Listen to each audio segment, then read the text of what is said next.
Bonjour. Ah, parfait. Hop, on vous entend bien aussi. Vous allez bien? Oui, ça va, très bien, merci. Vous Merci aussi? beaucoup de nous donner de votre temps pour intervenir sur notre web radio pour le BIM. Ça fait chaud au cœur de voir tous ces professionnels qui nous accordent, euh, qui nous accordent du temps pour nous apprendre aussi ce qu'ils font et ce qui nous attend par la suite. Est-ce que dans un premier temps, vous pouvez vous présenter et nous expliquer un peu ce que vous faites, parce que c'est quand même atypique. Alors, atypique, je ne sais pas, en tout cas, j'enseigne la conduite du changement à l'école d'architecture auprès des managers BIM, hein, des personnes qui sont en formation dans le cadre de leur futur métier de manager BIM. Donc moi, je suis alors Béatrice Chauvet, j'ai créé un cabinet en 2014 qui s'appelle Active Potentiel. Et l'activité de ce cabinet, c'est d'accompagner les entreprises dans le déploiement de leur stratégie et d'accompagner le changement associé à ces projets, à ce qu'induit le déploiement de cette stratégie. Donc, c'est dans ce cadre-là que j'interviens à l'école d'archi sur ce focus conduite du changement, conduite de projet, conduite du changement. Voilà. Et alors, conduite de changement au sein d'une entreprise, ça va être impacté sur les moyens de travail, sur peut-être un peu de psychologie, des stratégies. Comment ça se passe? Alors, la conduite du changement, c'est aider les entreprises et les salariés qui les composent, ces entreprises, de passer d'une situation à une autre. Un changement, c'est ça, c'est passer d'une situation à une autre. Alors, on s'en fait tout un monde du changement, mais c'est Héraclite, hein, le philosophe grec, qui disait « Rien n'est permanent sauf le changement ». Donc, s'il y a bien une chose dont on est sûr, c'est que tout change. Donc, c'est déjà partir de ce principe. Et dans les entreprises, ce qui est compliqué pour les entreprises aujourd'hui, c'est pas tant le changement, c'est la fréquence des changements, c'est sa récurrence pour les entreprises et pour les salariés qui composent ces entreprises. Donc, c'est pour ça que l'entreprise va devoir s'assurer de la capacité de ses salariés à encaisser les changements successifs. C'est dans ce cadre-là qu'on peut avoir un rôle à jouer, nous, pour faire en sorte que la transformation qui est imposée par les nouveaux projets ne soit pas trop... on appelle ça, nous, en conduite du changement, la vallée du désespoir, hein, c'est-à-dire qu'il y a une forme de courbe de productivité qui dégringole en début de transformation pour remonter après et normalement être plus élevée que ce qu'elle était au départ. Bon, ben, c'est cette phase de dégringolade dans la transformation qu'on essaie de limiter et de faire en sorte qu'elle soit le moins pénalisante pour l'entreprise et pour les salariés qui la composent. Donc, il y a vraiment une science du changement, que ce soit par exemple dans le BIM ou dans d'autres disciplines. Il y a vraiment des phases, des... Alors, une science, je ne sais pas si on veut parler de science. Hein. Alors, c'est vrai qu'il y a... c'est un sujet qui intéresse autant les sociologues que les gestionnaires, que les psychologues du travail, par exemple. Le changement et l'accompagnement au changement. Par contre, dans les entreprises, accompagner le changement, c'est situer où se trouvent les impacts, où le projet, à quel niveau le projet va impacter l'entreprise.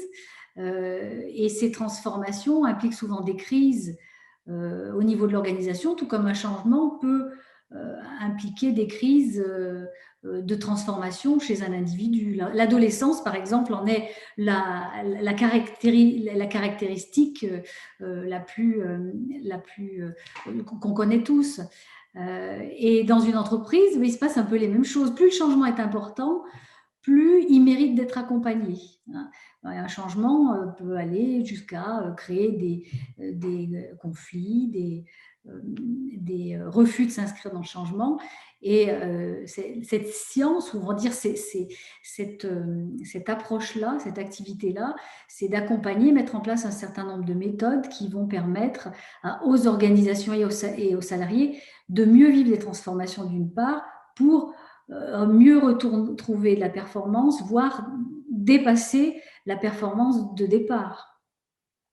Et j'allais dire, dans le cadre du BIM, est-ce qu'il y a un schéma répétitif que vous mettez en place? Est-ce qu'il y a des méthodes que vous mettez en place? Est-ce que vous avez une vision proche par rapport au BIM? Quel est votre regard sur cette pratique et les changements que peuvent vivre les entreprises? Alors, le BIM, ça touche, je pense, si on peut faire un parallèle avec l'entreprise, ses plus forts changements, les changements les plus récurrents qu'on observe, c'est la transformation digitale. C'est tout ce qui a trait à la transformation digitale. Et là, on fait des liens avec les problématiques BIM, et en tout cas que peuvent rencontrer les entreprises concernées par le sujet du BIM. C'est comment on impacte, comment nos propres méthodes de travail, nous en tant qu'entreprise, sont impactées par la mise en place du BIM, en quoi ça remet en cause nos pratiques de fonctionnement. Et ça, c'est suivant les entreprises et leur culture aussi, ça peut être plus ou moins compliqué. La culture du changement, c'est aussi quelque chose qu'on aborde beaucoup, qu'on aborde aussi dans la formation BIM. C'est parce que au-delà d'avoir qu'est-ce qui fait qu'une entreprise ou qu'un individu va adhérer à quelque chose et donc à la mise en place du BIM dans son organisation? C'est qu'est-ce qu'elle a à y gagner et qu'est-ce qu'elle a à y perdre? C'est finalement comment renforcer ce qu'elle a y gagné et comment trouver les leviers qui vont permettre de diminuer l'impact de ce qu'elle a y perdre dans la mise en place des outils BIM. Donc finalement, ces stratégies de changement, en fait, sont assez génériques. Peut-être pas forcément le bon terme, mais c'est des réactions communes, en fait, à toutes les professions, vu que c'est des situations, même si les situations et les domaines de compétences varient d'une entreprise à l'autre, que ce soit pour un cabinet d'architecture qui passe au BIM ou alors n'importe quelle autre entreprise, je pense, que vous avez pu suivre. C'est souvent les mêmes situations, mais est-ce qu'il y a des réactions ou des réticences qui vont être plus spécifiques à un domaine professionnel ou alors finalement c'est des réactions quand même assez génériques que vous retrouvez à peu près partout? Alors, les réactions sont plutôt génériques, je ne sais pas. En tout cas, elles sont... on peut pas mettre les choses dans un modèle type. C'est-à-dire que d'une entreprise à une autre, on va avoir des résistances qui vont être différentes, que ce soit le BIM ou une autre activité. Le comparatif que je ferais le plus proche, c'est que le BIM s'attache c'est une transformation digitale. Et on va avoir des résistances qui seront assez proches en comparaison des entreprises qui sont dans ce schéma-là de transformation digitale. Mais ensuite, les résistances, c'est véritablement, quel que soit l'aspect générique, c'est qu'est-ce que j'ai à y gagner, qu'est-ce que j'ai à y perdre. Et qu'est-ce que j'ai à y gagner dans le nouveau fonctionnement BIM par rapport à ce que j'avais avant. Et le travail d'accompagnement, c'est aussi de faire comprendre aux gens qu'il y a sans doute un investissement de départ dans la mise en place des méthodes BIM et que ça peut être perturbant, on peut perdre du temps. On peut perdre du temps dans le fait d'harmoniser un certain nombre de pratiques avec les fichiers spécifiques BIM, etc. Mais pour après en gagner. Gagner du temps ou en gagner en qualité, gagner en réponse client, en harmonisation des différents corps de métier, etc. Enfin, tous les objectifs qui sont bien mis en avant dans les communications BIM qui sont faites, c'est véritablement le démontrer en entreprise pour que les gens comprennent que ce sur quoi ils sont en train d'investir, ils vont s'y retrouver derrière. Donc ça, c'est un vrai travail. Et le BIM manager a un travail de communication forte. Il y a de vraies compétences pour le BIM manager en matière de communication, en matière de pouvoir comprendre ce qu'il y a derrière les enjeux, les freins, qu'est-ce qu'il y a derrière les plaintes aussi. Hein. Qu'est-ce que c'est derrière? Moi, je dis souvent, mais interrogez-vous à ce qu'il y a derrière la plainte. Pourquoi on se plaint? Est-ce que c'est de la crainte? Est-ce que c'est une forme de peur? Est-ce que c'est une forme de blocage parce qu'on était déjà préalablement pas forcément bien dans cette situation d'entreprise, donc là les problèmes sont ailleurs, ou est-ce qu'il y a un problème technique? Et là, il y a une formation à mettre en œuvre. L'accompagnement au changement, c'est aussi d'aller identifier les besoins en formation, les plans de formation associés à la mise en œuvre et à l'appropriation. Le BIM, tout comme la transformation digitale, c'est je dédouble pas mon activité, c'est-à-dire je rajoute pas du BIM et les fichiers BIM à ce que je fais par ailleurs sur mes fichiers Excel, par exemple. C'est j'oublie mes fichiers Excel et je m'inscris vraiment dans la méthodologie qui est proposée dans le cadre du BIM.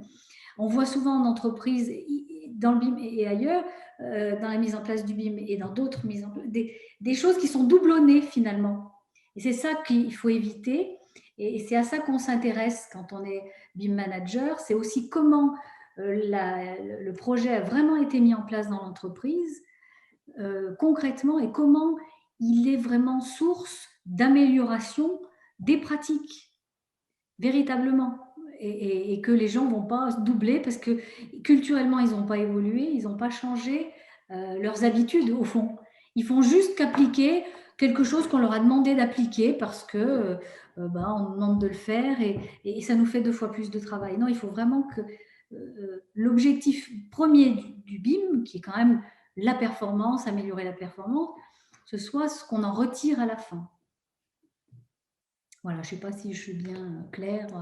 Si, tout à fait. Et est-ce que vous ressentez des réticences au changement? Est-ce qu'il y a des profils un peu de réticence ou, Alors, suivant nos personnalités, on va faire le deuil d'une situation et tourner la page plus ou moins facilement. On le sait tous. Hein, donc, on a effectivement, quand on traite des problématiques humaines, on est confronté à effectivement différents types de personnalités.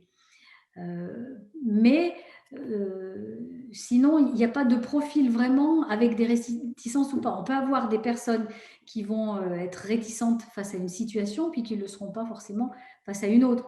C'est très lié à une personne dans un contexte donné, la réticence. Il faut qu'il y ait la personne et son environnement. D'où l'intérêt de travailler sur les leviers.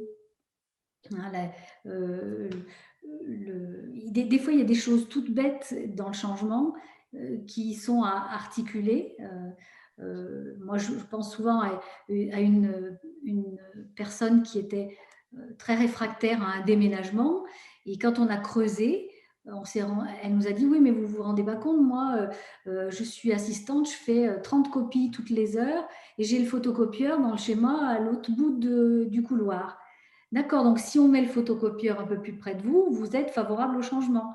Ah ben oui, moi j'ai plus de problème. Donc c'est parfois ces leviers tout bêtes que le manager BIM va devoir cerner dans le cadre de son étude d'impact du changement qui va faire qu'un changement peut bien se passer ou très mal se passer si ces petites questions-là n'ont pas été traitées. L'écoute de terrain est très importante parce qu'en amont, plus on va écouter le terrain en amont, plus on va écouter les personnes qui vont utiliser les outils tôt, plus on a de chance à ce que ça se passe bien parce que c'est des personnes qui vont très vite relever des freins à l'utilisation.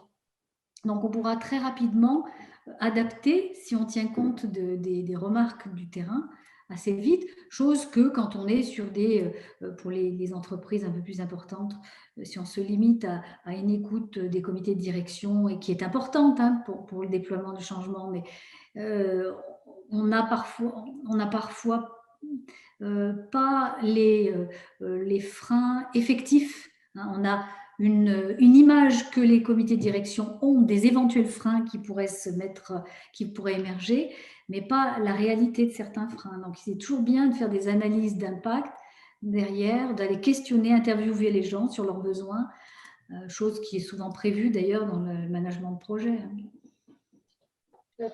Super. Merci beaucoup. On arrive déjà au terme de notre interview, malheureusement.